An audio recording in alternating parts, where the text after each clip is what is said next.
Bienvenue dans la chronique Ghislain Cougan. La politique africaine de la France est depuis peu dans une phase de turbulence historique. C'est qu'il se dessine au fur et à mesure un rejet brutal de cette puissance, jadis considérée à tort ou à raison comme la boussole des pays africains, partageant en commun sa culture symbolisée par l'usage de la langue française. Aujourd'hui, une nouvelle grammaire des relations franco-africaines est en train de se mettre en place, impulsée cette fois par les pays africains eux-mêmes. Un changement de logiciel inédit et peut-être jamais envisagé par la France, ce qui peut expliquer son incapacité, son inaptitude aberrante et déconcertante à proposer une nouvelle approche calquée sur les réalités et défis actuels propres aux us africains. Suivant cet ordre d'idées, la décision de claquer la porte de la francophonie du Niger, du Burkina Faso et du Mali renseigne sur cette France poussive dont l'influence sur l'échiquier mondial a du plomb dans l'aile,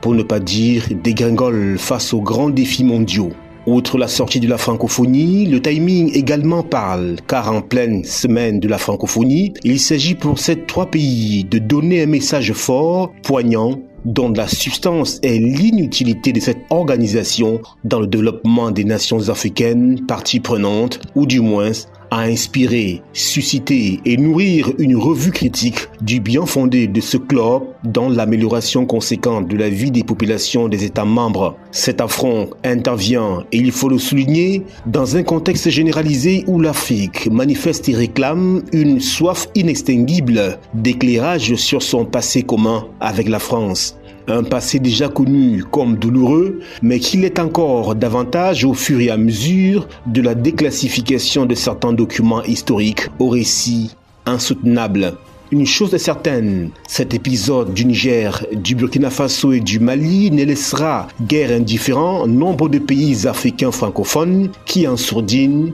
jusqu'ici pour certains, convergent vers un hors-sujet de cette organisation par rapport aux données factuelles et actuelles du continent, poussé désormais par une jeunesse de plus en plus décomplexée, lucide, dégageant une assurance illuminante.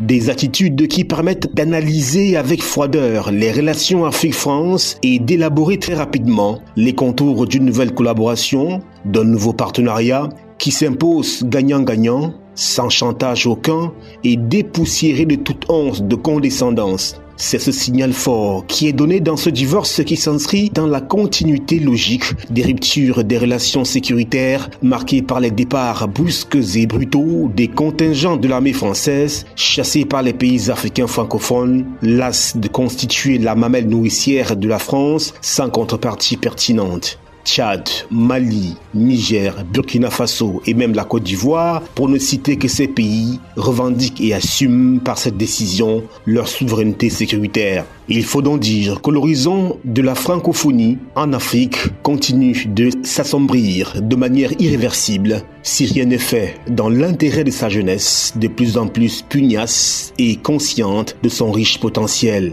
diversifié.